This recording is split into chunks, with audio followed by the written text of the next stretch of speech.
Bapa di sorga, kami datang kepadamu bersyukur karena cinta kasih-Mu yang sempurna bagi kehidupan kami semua. Berkati ibadah ini, berkati juga pemberitaan firman, berkati hati kami supaya terbuka untuk kebenaran firman Tuhan, dan kami boleh mengubah hidup kami dan hidup seturut dengan kehendak-Mu.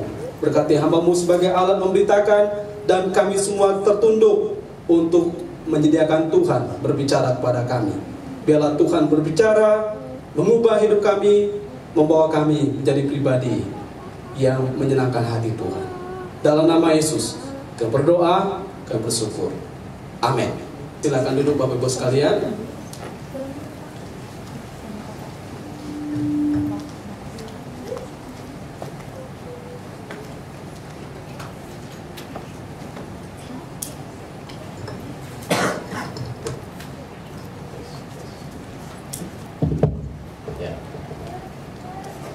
Saya mengajak kita untuk memperhatikan bagian firman Tuhan. Tema kita hari ini, jangan berzina. Ini merupakan seri daripada topik kita mengupas tentang 10 perintah Allah. Kita sudah membahas perintah yang pertama, kedua, ketiga, keempat, 5, 6, dan juga hari ini masuk pada perintah yang ketujuh. Ini merupakan sesuatu yang bernilai tinggi, karena yang pertama itu mengatur hubungan kita dengan Tuhan, dan juga itu mengatur hubungan kita dengan sesama kita. Jadi kalau kita sungguh-sungguh taat, maka sebetulnya kita yang berbahagia. Ada beberapa ayat yang saya pilih yang merupakan acuan untuk kita membahas tema ini.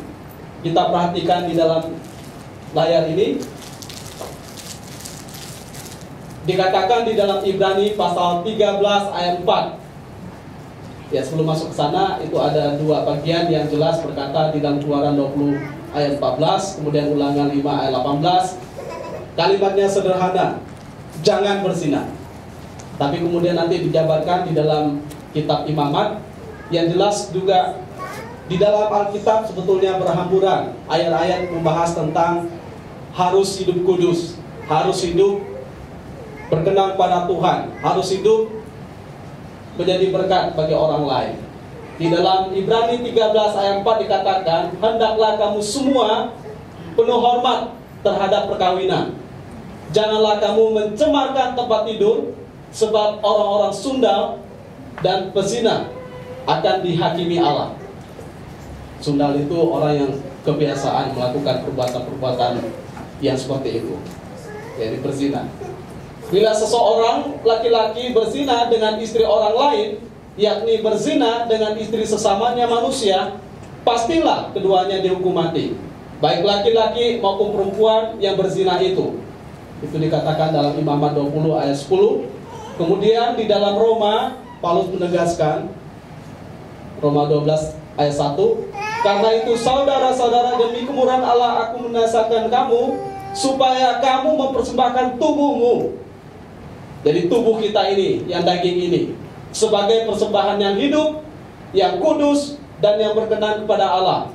Itu adalah ibadahmu yang sejati. Ya, kalau kita mau beribadah, maka kuasailah tubuh kita ini. Dan mari kita menjaga tubuh kita dengan tubuh yang bersih, yang mempermuliakan nama Tuhan. Jangan berzina ini merupakan sesuatu yang ditegakkan di dalam perjanjian lama dan juga di dalam perjanjian baru. Sebetulnya termasuk dalam etika kehidupan kita hari lepas hari. Tetapi kemudian nanti kalau kita membahas tentang jangan berzina menurut konteks Alkitab, itu lebih tajam. Lebih dari sekedar, oh kalau saya berbuat baru saya berzina. Tidak. Tapi ternyata sebelum saya berbuat pun kemungkinan saya sudah berzina. Nanti saya akan memaparkan bagian ini. Kenapa jangan berzina? Kalau kita perhatikan ya, orang hidup dalam perzinahan, mereka itu sebetulnya tanpa sadar mereka telah merusak citra Allah. Karena kita ini diciptakan dalam gambar dan rupa Allah. Merusak gambar dan citra Allah di dalam dirinya, membuat hidupnya rusak, membuat hidupnya hancur, masa depan menjadi hilang, dan mempermalukan diri sendiri, mempermalukan orang tua, bahkan merusak hubungan kita dengan Tuhan dan sesama. Jadi jangan anggap perzinahan ini merupakan sesuatu yang ya biasa-biasa saja. Ternyata efeknya berpengaruh seumur hidup dan berpengaruh kepada semua lini kehidupan kita, hubungan kita dengan orang lain. Kalau kita berpikir tentang jangan berzina, berarti Tuhan yang membuat hukum ini berarti Tuhan yang kudus, Tuhan yang suci, Tuhan yang tidak ingin manusia mencemarkan dirinya. Karena Tuhan yang menciptakan kita adalah Tuhan yang kudus, sehingga Ia membenci dosa, termasuk dosa perzinahan. Dan memang tadi kita sudah baca bahwa siapapun yang melakukan pelanggaran dan dosa ini, mereka akan dihukum, dan hukumannya jelas, hukuman mati. Kemarin kita sudah membahas beberapa hukum. Ternyata pelanggaran terhadap hukum-hukum itu langsung efeknya adalah hukuman mati. Ya mungkin untuk konteks sekarang orang tidak memperlakukan seperti itu. Tetapi kalau konteks dalam perjanjian lama, bahkan perjanjian baru ketika zamannya Yesus, orang kedapatan berbuat zina, mereka langsung diseret keluar, mereka dilempar dengan batu, dan itu sah-sah saja. Ya sama seperti orang-orang yang berkata bahwa darah orang Kristen halal. Demikian juga darah orang yang melakukan perzinahan dapat dikatakan halal. Dan orang menghukum itu dapat dikatakan mereka menjadi perwakilan Tuhan untuk menegakkan hukum Tuhan. Dan memang dalam bagian ini saya ingin katakan kepada kita bahwa di dalam semua ruang kehidupan kita, dimanapun kita ada, ketika kita ada dalam gereja, ada dalam pelayanan, ada dalam keluarga, pekerjaan, ketika kita di sekolah, ketika kita di kampus, bahkan ketika kita di kantor, ketika kita melakukan pekerjaan dinas di dalam kota maupun di luar kota, meskipun orang tidak tahu, jangan main-main. Tuhan itu tahu. Meskipun orang tidak melihat, ya jangan main-main. Tuhan melihat. Ya maka saya katakan bahwa jangan berpikir bahwa Tuhan tidak melihat. Ketika kita berada di tempat tertentu, ketika tidak ada orang lain yang melihat kita, kemudian kita merasa leluasa boleh melakukan dosa. Termasuk juga bukan hanya di dunia nyata ya, tetapi termasuk juga di dunia maya. Dunia maya kan siapa yang lihat? Nggak ada. Kalau kita melakukan dosa dengan orang lain melalui dunia maya, siapa yang melihat? Melalui chatting, melalui video, dan sebagainya, atau melalui hal-hal yang lain. Siapa yang melihat? Tidak ada yang melihat. Tetapi Tuhan melihat kita. Dan itu berarti kita sedang berurusan secara pribadi dengan Tuhan. Ya maka kita harus menjaga sikap hidup kita. Jangan melakukan perzinahan meskipun tidak ada seorang pun yang melihat, meskipun tidak ada seorang pun yang mengetahui, meskipun tidak ada seorang pun yang tahu. Tetapi ingat sekali lagi, orang memang tidak tahu, tetapi Tuhan tahu. Tuhan melihat dari surga perbuatan kita yang baik dan yang jahat. Sehingga dulu saya pernah pelayanan di Kalimantan, saya nginap di Pontianak. Kemudian waktu saya masuk ke hotel, saya lihat kok belum dibenerin tempat tidurnya, masih bekas orang. Saya minta dibenerin. Kemudian orang itu benerin tempat tidurnya dan sebagainya, bantal. Lalu saya berkata, kok selimutnya nggak ada? Orang ini tiba-tiba nyeletuk, Pak, Bapak mau selimut hidup apa selimut mati katanya? Waduh, saya bilang, sekarang ada selimut hidup ya? Belum nggak saya. Ada Pak katanya, kalau mau bisa Pak. Ternyata selimut hidup itu udah memang ada di luar sana, tinggal kita pesan aja. Kalau kita mau tinggal masuk. Saya posisinya seorang diri, istri saya tidak ikut. Ya tetapi godaan itu pasti ada dimanapun kita berada. Kita nggak nyari, mungkin godaan itu yang datang kepada kita, entah melalui dunia nyata maupun dunia maya. Saya katakan, entah itu di rumah, di kantor, di pelayanan. Makanya kan kalau pelayanan kami dianjurkan kalau konseling, jangan konseling empat mata dengan seorang wanita. lebih baik entah didampingi oleh satu orang lagi, laki-laki atau perempuan. Supaya apa? Karena katanya kalau dua orang, laki-laki dan perempuan, mungkin awalnya maksudnya baik, tapi lama-lama curhat, nah, tujuannya lama-lama menjadi lain. Bukan untuk memperbaiki, justru menjadi merusak. Yang seharusnya memulihkan menjadi makin parah. Maka dalam bagian ini ya memang harus hati-hati. Hubungan laki-laki dan perempuan memang harus dijaga. Sehingga kami di kampus dulu kan diajarkan bahwa kalau laki-laki dan perempuan pergi keluar, jangan bersama-sama. Meskipun dengan tujuan mau pelayanan ke tempat tujuan yang sama, tidak boleh bersama-sama. Karena memang godaan itu besar sekali. Saya harus katakan kepada kita bahwa kita memang harus menjaga hidup kita secara kudus di hadapan Tuhan. Ya. Tuhan bisa memakai orang yang kecil, Tuhan bisa memakai orang yang lemah, Tuhan bisa memakai orang yang sakit untuk melayani Dia. Tuhan bisa memakai orang yang banyak kekurangannya. Bahkan Tuhan bisa memakai, saya sebut bahwa orang yang kurang pengalaman. Tapi Tuhan tidak bisa memakai orang yang kotor. Ingat ya, Tuhan bisa memakai kita yang kecil menjadi alatnya. Tuhan bisa memakai kita yang jauh di sana, yang mungkin tidak dikenal orang, untuk menjadi alatnya. Tetapi Tuhan tidak bisa memakai orang yang kotor. Sehingga ada suatu pemahaman yang sangat indah yang saya temukan bahwa bejana kecil Tuhan bisa pakai. Bejana yang sudah rusak Tuhan sudah bisa pakai. Tapi bejana yang belum dibersihkan, yang tidak mau dibersihkan, Tuhan tidak mau pakai. Karena memang Tuhan anti dengan kotoran. Artinya ketidakkudusan. Sehingga imam-imam sebelum mereka melayani Tuhan, mereka harus membersihkan diri sedemikian rupa. Mereka waktu melayani di bait kudus, bait Allah, mereka harus hati-hati. Jangan sampai mereka menyentuh hal-hal yang kudus, benda-benda yang kudus. Maka mereka betul-betul harus menyucikan dirinya. Sama seperti umat pada masa lampau ketika mereka berbuat dosa, ya mereka harus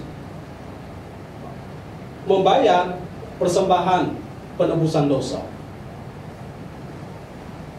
Ya bayangkan kalau kita berdosa, kita harus membayar penebusan dosa. Berapa tebusan yang harus kita bayar setiap harinya? Melalui perkataan, pikiran, perbuatan kita mengaku dosa kita. Tapi kita belajar, meskipun Tuhan itu Maha Pengasih, kita belajar bahwa saya harus menguduskan diri saya. Saya harus menghargai kekudusan Tuhan.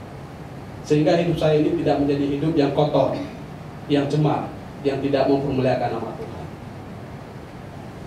Ini ada suatu pemahaman yang sangat indah yang saya dapatkan di dalam salah satu buku, mengajarkan bahwa hukum ketujuh ini memberitahukan kepada kita, yang pertama bahwa Allah mengutuk segala bentuk perbuatan kemesuman, segala macam ya.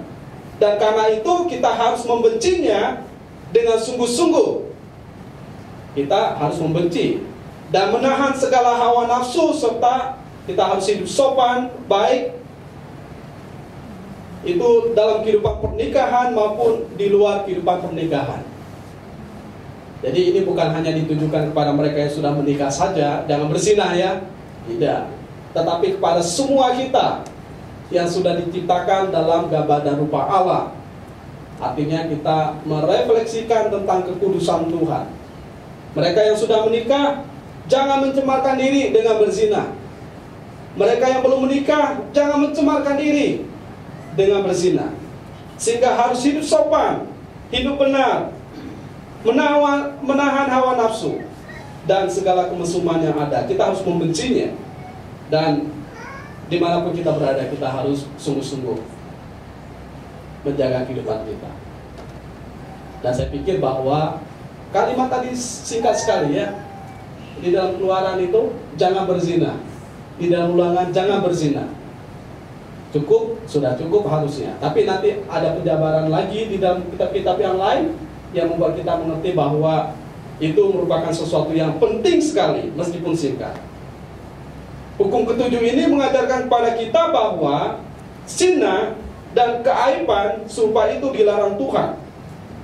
Kenapa? Karena tubuh kita ini adalah bait Allah. Jangan kotori bait Allah ini dengan sesuatu yang tidak memuliakan nama Tuhan. Di rumah kita aja kalau kotor kita ingin segera membersihkan. Ya harusnya tubuh kita ini yang merupakan bait Allah harus kita bersihkan. Hari-hari ini saya mendapat kiriman video dari orang-orang ya tentang lembu sapi merah yang diimpor dari Amerika kemudian dibawa ke Israel dengan tujuan nanti mereka akan membangun katanya bait Allah yang ketiga. Kalau saya perhatikan bahwa sebetulnya itu kan pemahaman Yahudi yang mereka telat memahami tentang apa yang Yesus katakan. Yesus katakan bahwa betul bahwa bait Allah ini menarik, bagus semuanya, tapi pada satu saat ini akan semua diruntuhkan. Bukan berarti tidak boleh membangun bait Allah, tapi fokusnya adalah bait Allah ini itu sementara. Tapi bait Allah tubuh kita ini itu kekal. Itulah yang membangun relasi kita dengan Tuhan, sehingga harus dijaga tubuh kita ini supaya bersih, supaya kudus. Karena merupakan tempat bait kudus di mana Allah bertahta di dalamnya. Bagaimana Allah bisa bertahta di tempat yang kotor? Ya maka kita harus membersihkan diri kita. Sehingga Dia menghendaki supaya kita memelihara tubuh dan jiwa kita, termasuk juga roh kita, agar tetap murni dan suci, dan menggunakannya untuk suatu pekerjaan yang baik. Ya selain daripada kita membenci dosa, membuang segala hawa nafsu jahat, tetapi kita memakai tubuh kita ini untuk suatu pekerjaan yang baik. Apa itu? Ya panggilan Tuhan bagi kehidupan kita. Jadi sesuatu yang tidak cemar dalam pekerjaan, dalam pelayanan, di dunia manapun kita berada, dunia maya juga, itu bisa menjadi sesuatu yang luar biasa, menjadi berkat kalau kita gunakan dengan baik. Ya saya semakin melihat bahwa dunia maya itu pengaruhnya besar sekali. Ketika kita menggunakan misalnya Facebook, IG kita untuk sesuatu yang baik, ya pengaruhnya sangat luar biasa. Tapi juga waktu kita klik sedikit, pengaruhnya juga luar biasa. Banyak sekali konten-konten yang menurut saya tidak pas, tidak cocok, bahkan tidak pantas. Dan memang dunia sekarang ini dikatakan bahwa dunia di mana orang hidup dengan kebohongan dan kepalsuan, bahkan penuh dengan gaya hedonisme dan juga dengan kenajisan. Kenapa? Orang demi terkenal memposting sesuatu tentang tubuhnya kepada orang lain. Padahal tubuh kita ini sangat privasi ya, yang harusnya kita jaga. Harusnya kita malu kalau kita melakukan hal-hal yang tercela, yang tidak mempermuliakan nama Tuhan. Tapi banyak orang hanya ingin cepat terkenal, ya apa saja dia posting, termasuk tubuhnya, dia posting di sana. Nah ini sesuatu yang menurut kita sesuatu yang tidak sesuai dengan kehendak Tuhan, bahkan melawan hukum yang ketujuh ini. Jadi kita menggunakan tubuh kita ini harusnya menjadi tubuh yang menjadi berkat, menjadi suatu pekerjaan yang baik, sehingga ia melarang segala perbuatan. Ya kita perhatikan ya, Tuhan itu melarang segala perbuatan, segala isyarat. Mungkin orang nggak berbuat, tapi suka membuat isyarat-isyarat, perkataan yang kemudian menggoda, menjurus-jurus. Dulu pernah di salah satu kantor, dan ini kantor gereja, yang suka menjurus-jurus itu juga seorang hamba Tuhan, dan perkataannya itu selalu begitu gitu loh. Dan dia tidak sadar bahwa hal itu sebetulnya nggak bagus. Hal itu sebetulnya harusnya dia bisa menahan diri untuk tidak bercanda yang tidak sopan. Istilah saya adalah bercanda yang candaan cabul. Harusnya bisa menahan diri. Ya, kalau kita berkata bahwa harusnya dia bisa menahan diri, ternyata ada orang yang tidak bisa menahan diri. Jadi dalam perbuatan, ada yang dalam isyarat, ada dalam perkataan, ada dalam pikiran, dan segala nafsu yang mesum. Jadi nggak bisa lihat orang ya. Dulu pernah ada orang yang melihat orang lain itu dengan kemesuman seperti itu. Jadi segala sesuatu yang dapat menyebabkan hati kita tertarik padanya, ya kita harus sangkal itu. Ya, ini sesuatu yang sangat serius. Sebelum kita terlibat dan jatuh ke dalam dosa perzinahan. Menurut Kamus Besar Bahasa Indonesia, kita perhatikan. Berzina berarti seseorang pria atau wanita, suami atau istri yang sudah terikat dalam pernikahan berhubungan intim. Ini saya jelas ngomong ya. Jadi nggak ada ditutup-tutupi, jadi kita menelanjangi dosa. Atau berselingkuh dengan orang lain yang bukan suami atau istrinya. Itu berzina. Tapi berzina berikutnya adalah bahwa seorang pria atau wanita yang belum menikah, mereka melakukan hubungan intim. Hubungan intim itu seperti hubungan hidup sebagai suami istri, hidup bersama-sama. Atau ada orang yang kumpul kebo ya, layaknya suami istri. Padahal mereka belum atau bukan pasangan yang sudah terikat dalam hubungan pernikahan yang sah. Saya menemukan fakta-fakta seperti ini di lapangan. Ada orang kumpul kebo udah nggak malu-malunya. Ada orang berkata, "Pak, layani dia supaya dia bertobat." Saya datang, tapi nggak ada malunya juga. Ya, Paulus berkata, serahkanlah mereka kepada iblis. Kalau gitu kan, kita udah ngomong, dia nggak mau berubah. Saya mau layani dengan baik-baik supaya bertobat, supaya menikah dengan benar, nggak mau. Maksud saya jangan kumpul-kumpul lah, malu-maluin diri sendiri kan. Dilayani dengan baik supaya bertobat, menyadari dosanya, nggak mau. Padahal kalau kita memperhatikan ajaran Tuhan Yesus, Yesus mendefinisikan perzinahan lebih dalam dan lebih tegas. Ketika seseorang memandang, mengingini perempuan, saya tambahkan laki-laki, karena sekarang bukan hanya mengingini perempuan, yang ada laki-laki menginginkan laki-laki, dengan segala nafsu, kecemaran dalam pikiran dan hatinya, maka ia sesungguhnya sudah berbuat zina. Ketika misalnya saya mandang seperti ini, zina enggak? Tergantung. Kalau saya mandang dengan hawa nafsu, dengan keinginan, dengan pikiran-pikiran yang dibayang-bayang sesuatu yang jorok, itu zina.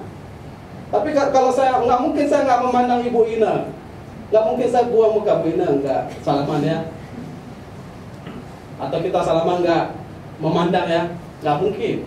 Tapi ketika kita memandang dengan suatu nafsu, itu Yesus katakan itu pun sudah berzina di dalam hati.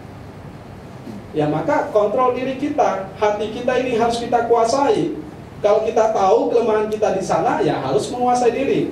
Jadi ukuran berzina atau tidak bukan sekedar sudah melakukan atau belum melakukan dalam hal ini. Tapi ketika sudah ada niat, sudah ada tumbuh nafsu yang menguasai hati ini, menginginkan seseorang dengan segala nafsunya, itu disebut perzinahan. Dan ini etika Kristen yang sangat tinggi. Itu membedakan Kristen dengan bukan Kristen. Kalau orang bukan Kristen mungkin menganggap, belum terjadi, nggak apa-apa lah. Justru setelah terjadi itu sesuatu yang masa besar. Sebelum terjadi, ya kita harus kuasai diri. Dan Yesus berkata, itu sudah jelas, itu suatu perbuatan zina. Maka Yesus berkata, jika matamu menyesatkan engkau, mata yang genit ya, ini bukan mata yang memakai mata yang benar, mata yang genit menyesatkan engkau, maka cungkilah matamu, buanglah. Jika tanganmu menyesatkan engkau, ini tangan yang suka megang-megang yang nggak jelas, ada seorang pendeta berkata, kalau mau pegang-peganglah kabel-kabel ini, batu-batu pendeta kan, jangan pegang-pegang orang istilahnya. Gunakan tangan, hati, pikiran, semua anggota tubuh kita ini dengan benar. Tapi ada orang yang memegang-megang orang lain, ya memang dengan usul sengaja. Nah, kemarin kan viral kan, ada seorang wartawan mau jatuh, tanpa sengaja dia memegang bagian tubuh dari istri polisi. Marah sekali polisinya itu. Tanpa sengaja ini loh. Apalagi sengaja, ini sesuatu yang memang potonglah tanganmu itu kalau memang engkau memang niat-niat untuk melakukan itu. Ya kadang-kadang saya lihat inilah manfaatnya sekarang dunia maya ya. Kalau kita lihat misalnya di kereta api sengaja orang mepet-mepet dirinya ke orang lain. Nah itu memang sesuatu yang kotor ya. Ya memang kita harus mewaspadai. Jadi kita bisa melihat bahwa apa yang dimaksudkan Yesus ini sangat jelas. Tangan kita menyesatkan kita, ya potonglah.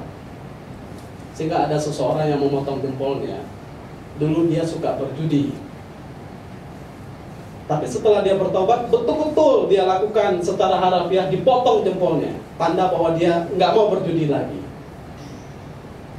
Ya saya pikir bahwa itu juga suatu momentum ya. Enggak semua orang sih harus melakukan itu. Tapi bagi dia harus melakukan itu. Karena selama ini tangan saya yang harusnya saya gunakan dengan baik, ternyata tidak saya gunakan dengan baik. Nah ketika misalnya tangan kita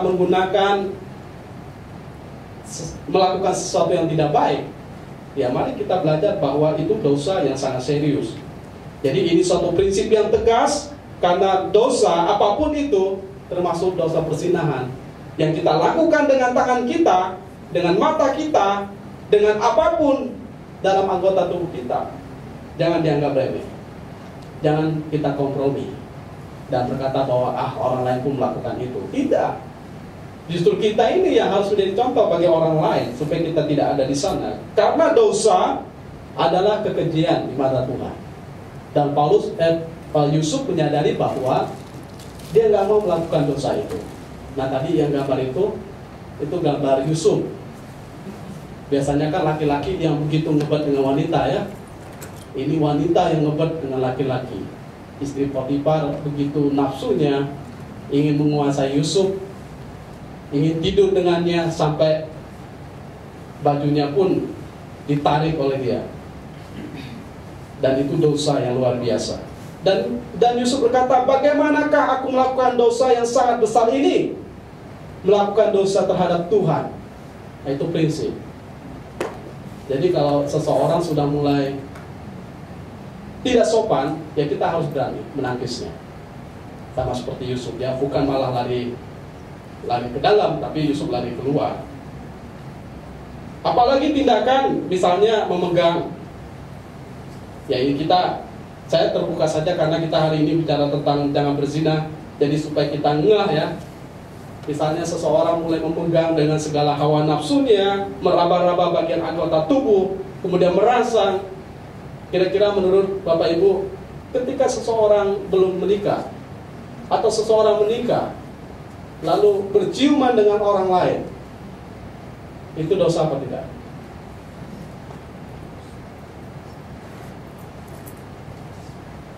Kalau untuk remaja biasanya kan ada tema tentang sex, love, and dating kan.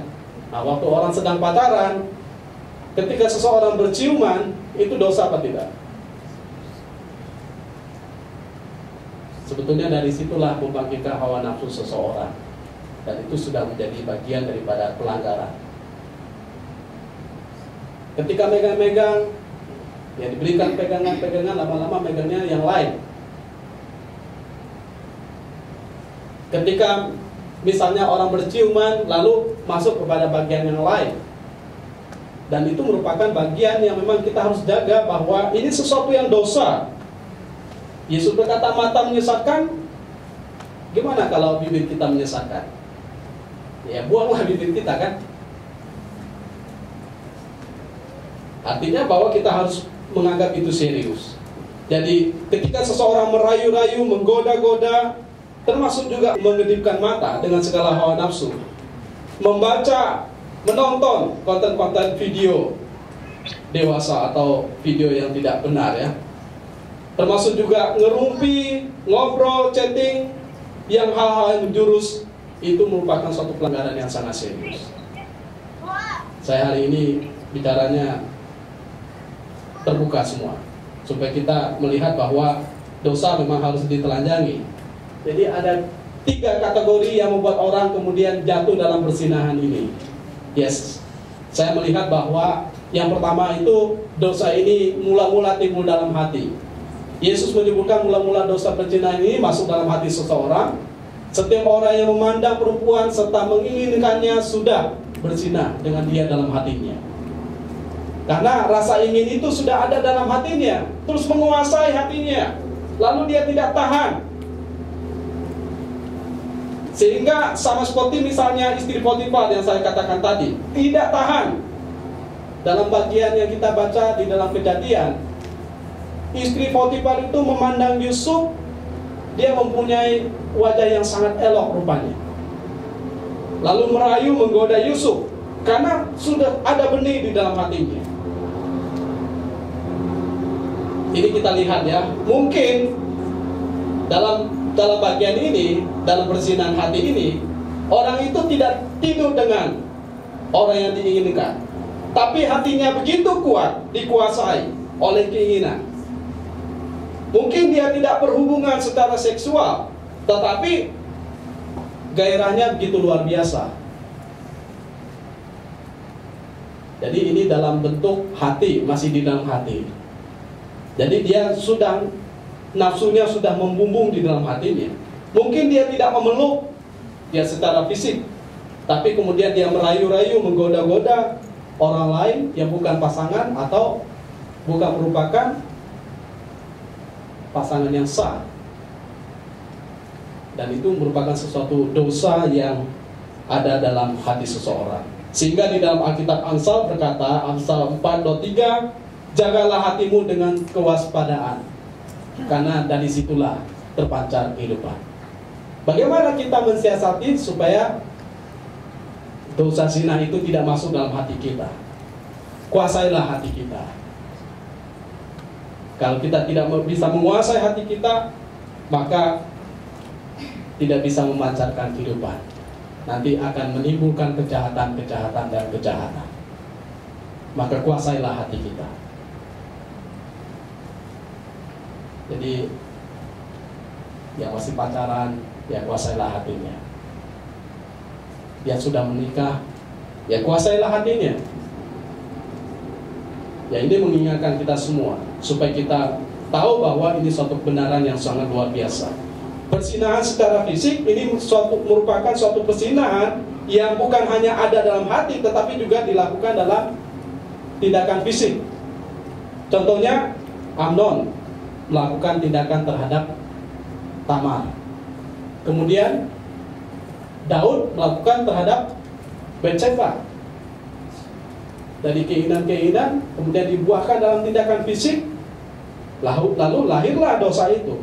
Sama seperti misalnya perempuan yang kedapatan berbuat zina, meskipun sebetulnya ini nggak adil, masa perempuannya doang yang disebutkan berbuat zina, ada laki-lakinya tentunya. Tapi siapa laki-lakinya? Nah itu orang banyak berkata bahwa kemungkinan salah satu dari mereka yang menghakimi. Termasuk juga perempuan Samaria yang hidup dengan 5 laki-laki yang bukan suaminya. Nah itu merupakan perbuatan-perbuatan yang melanggar hukum Tuhan. Ingat ya, Tuhan sangat membenci dosa perzinahan. Ketika misalnya di zamannya Nuh, Tuhan datangkan air bah, karena dikatakan mereka itu sudah mulai hidup tidak senonoh di hadapan Tuhan. Lalu Tuhan menghukum mereka dengan air bah. Kemudian di peristiwa Sodom dan Gomora,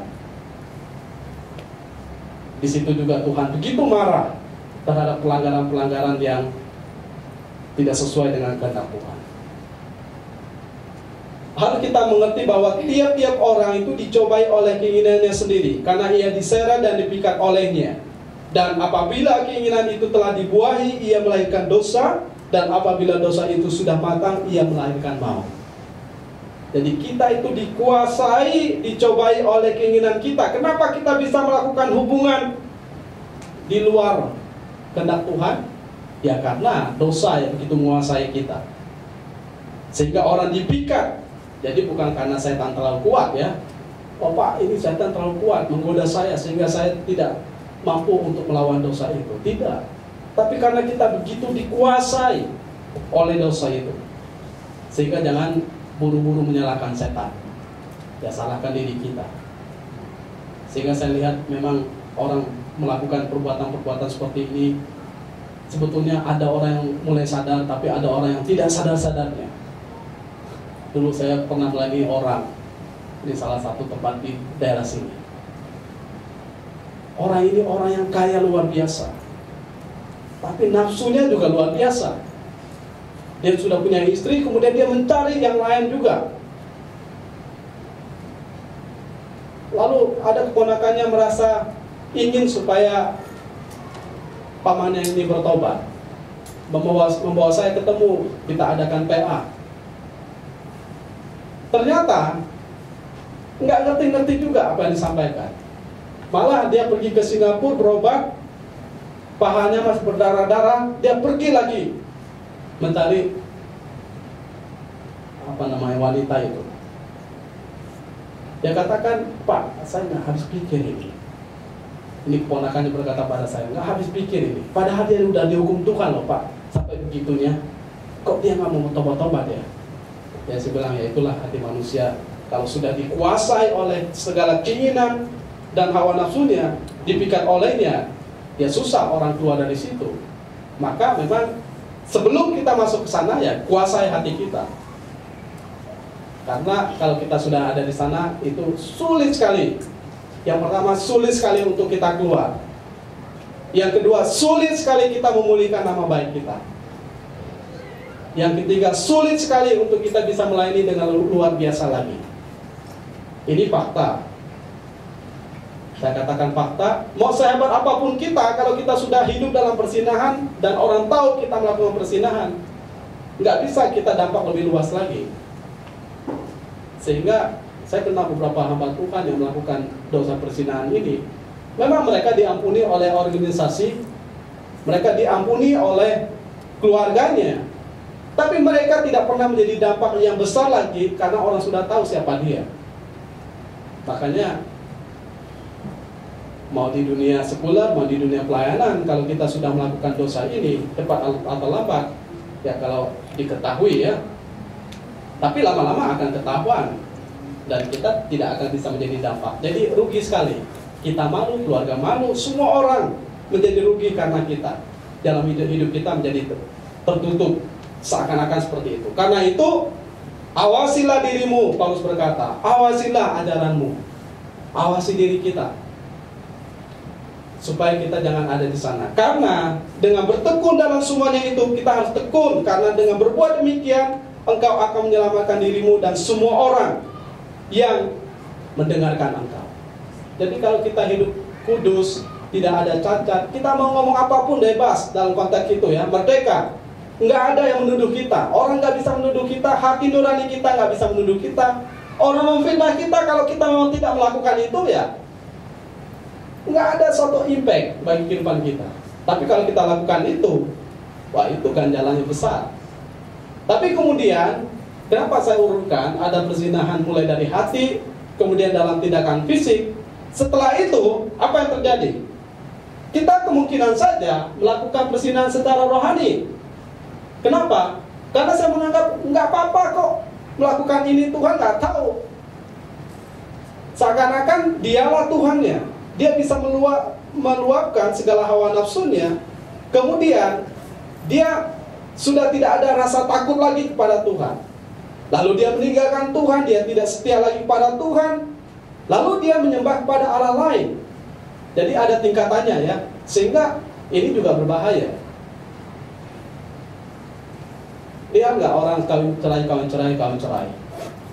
Sudah menganggap Tuhan itu bukan siapa-siapa lagi. Dialah Tuhannya. Apa yang dicari dia? Ya kepuasan dirinya. Maka perzinahan ini ketika kita tidak belajar setia kepada manusia, jangan harap kita bisa setia kepada Tuhan. Makanya Tuhan berkata, jangan berzina, jangan bercerai, setialah kepada pasangan kita. Jadi entah karena orang itu berbuat sundal, menikah dengan bangsa lain, ikut mempersembahkan korban kepada bangsa lain, Allah lain. Jadi orang itu sudah tidak ada kekuatan di dalam dirinya, dan dia menyimpang daripada kehendak Tuhan. Karenanya ketika dia berzina, menikah dengan orang yang bukan percaya, termasuk imannya itu menjadi kering, tumpul, memudar, lalu berkata begini, bahwa ya hidup bertuhan dan tidak bertuhan itu sama saja. Pernah nggak dengar seperti itu? Agama ini dengan agama itu sama saja. Karena apa? Kan sudah nggak ada ukuran hidup itu. Mau saya berzina, mau saya tidak berzina, sama saja. Mau saya bertuhan, tidak bertuhan, sama saja. Mau saya beragama Kristen, agama lain, sama saja. Jadi tidak ada lagi sensitivitas secara rohani. Spiritualitas itu nggak kebangun lagi. Kemudian ya tumbang. Sehingga Allah berkata, janganlah bersukacita hai Israel, janganlah bersorak-sorak seperti bangsa-bangsa, sebab engkau telah berzina dengan meninggalkan Allahmu. Dan itu suatu peringatan yang sangat serius. Engkau telah mencintai upah sundal di segala tempat pemilikan gandum. Kebanyakan bangsa yang tidak mengenal Tuhan pada zaman lampau, mereka membiasakan hidup berzina, itu nggak apa-apa. Makanya Tuhan memisahkan orang Israel yang kudus dengan bangsa lain yang tidak kudus, supaya mereka menjadi berkat. Nah, coba bayangkan kalau Israel yang sudah dipisahkan lalu bercampur baur dengan orang yang tidak percaya, maka sama saja kan hidup tidak seperti yang Tuhan kehendaki. Dan saya akan menyampaikan bahwa ada dalam kitab Keluaran 34 ayat 15, janganlah engkau sampai mengadakan perjanjian dengan penduduk negeri itu. Jadi kalau orang tanya, Pak, menikah dengan orang yang tidak seagama, seiman dengan kita, boleh nggak? Nggak boleh. Dari dulu memang nggak boleh, dalam perjanjian lama pun nggak boleh. Karena itu mengikat kita, kemudian hidup sesuai dengan perbuatan-perbuatan mereka. Kalau kita sudah mengadakan perjanjian dengan mereka, bahkan menikah, maka apabila mereka berzina mengikuti Allah mereka, mempersembahkan korban kepada Allah mereka, maka mereka akan mengundang engkau dan engkau akan ikut. Ya mau nggak mau ikut makan korban sembelihan mereka. Ya memang orang udah terlanjur, ada orang yang sudah terlanjur menikah dengan orang yang tidak percaya. Tapi kalau kita sudah tahu kebenaran, kita sengaja, ya jangan berpikir bahwa Pak, saya menikah dengan dia supaya memenangkan jiwanya. Ada kemungkinan bukan jiwanya yang dimenangkan, ya jiwa kita yang dimenangkan. Kebanyakan seperti itu. Maka memang harus benar-benar menjaga diri. Ini bagian yang penting ya, supaya kita bisa melihat suatu kebenaran ini lebih terang. Apa sebetulnya konteks dalam bagian jangan berzina? Bentuk pelanggaran terhadap hukum ini itu bicara tentang hawa nafsu berupa kekerasan atau pelecehan seksual. Kita mendengar banyak berita, ada asrama ini dan satu tempat ini ya, sekarang ini kan lagi luar biasa melakukan pelecehan seksual terhadap orang-orang di sini, termasuk juga masturbasi, karena itu merupakan sesuatu tabiat di mana kita tidak bisa mengontrol diri kita. Kemudian percabulan, itu dalam konteks hubungan seksual laki-laki dan perempuan, atau suami kepada istri orang lain atau istri kepada suami orang lain tidak dalam ikatan perkawinan. Itu merendahkan manusia, harkat martabat manusia. Termasuk pornografi, yaitu tindakan bukan hanya ketika menonton ya, memproduksi, menonton, membaca, menyimpan, menjajakan, melihat dan membagikan kepada orang lain adalah suatu pelanggaran terhadap hukum ini. Prostitusi, ketika melakukan suatu perdagangan, baik mereka yang menjajakan diri maupun mereka yang menjadi konsumennya ya. Tindakan ini ya tindakan yang memang merendahkan harkat martabat manusia dan mencemarkan kekudusan Tuhan. Karena kita diciptakan dalam gambar dan rupa Tuhan, kita sudah ditebus oleh darahnya supaya kita tidak hidup dalam pelanggaran dosa, apapun dosa itu. Karena dosa itu termasuk dosa yang merusak hidup manusia dan menghina Tuhan. Dosa dalam bagian ini, dalam kaitan ini, pemerkosaan. Dan juga bisa dibaca dalam bagian ini, pemerkosaan adalah suatu tindakan yang pada hakikatnya adalah jahat, mengakibatkan kerugian serius bagi korbannya. Jadi seseorang itu dipaksa, ya. Incest itu hubungan saudara, pemerkosaan terhadap anak, lain sebagainya. Bagaimana dengan LGBT? Itu juga dosa. Laki-laki sama laki-laki, perempuan sama-sama perempuan, laki perempuan, laki-laki perempuan, laki-laki, perempuan. Nah, itu suatu tindakan dosa ketika tidak hidup dalam ketetapan kehendak Tuhan. Karena apa? Tuhan hanya menetapkan pernikahan antara laki-laki dan perempuan, lawan jenis.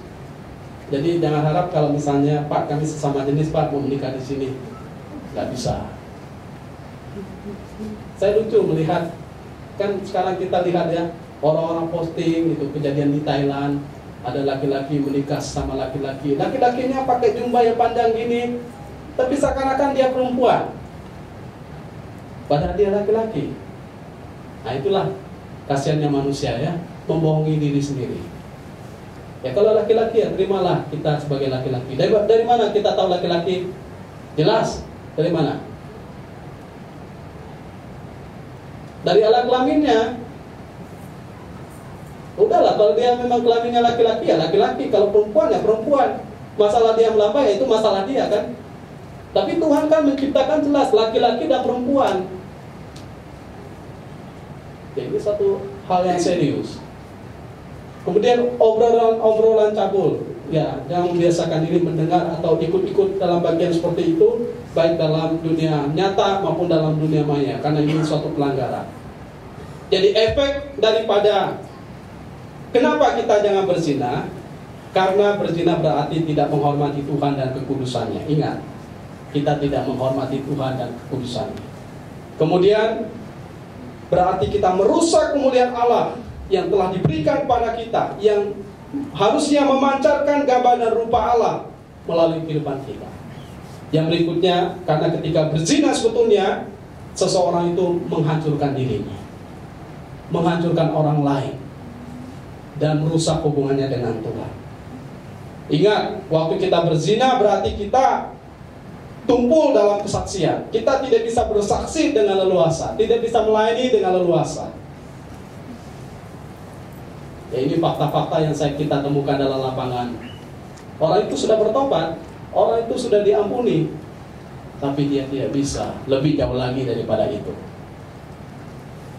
Karena perzinahan itu mendatangkan hukuman daripada Tuhan, dan hukuman itu sangat serius. Ya kalau kita bisa memandang ini sebagai dosa, ya mari kita melihat bahwa kalau saya ada di situ, ya saya harus berubah. Kalau Pak Jokowi berkata revolusi mental, berubahlah pemahaman secara mental. Ya kalau saya berkata revolusi secara spiritual, berubahlah secara spiritual. Tadinya kita bawah, sekarang naik, ubah segala hal yang tidak berkenan pada Tuhan, supaya kita makin maju, makin boleh berkenan pada Tuhan, melakukan hal-hal yang baik, menyukakan hati Tuhan. Mari kita berdoa.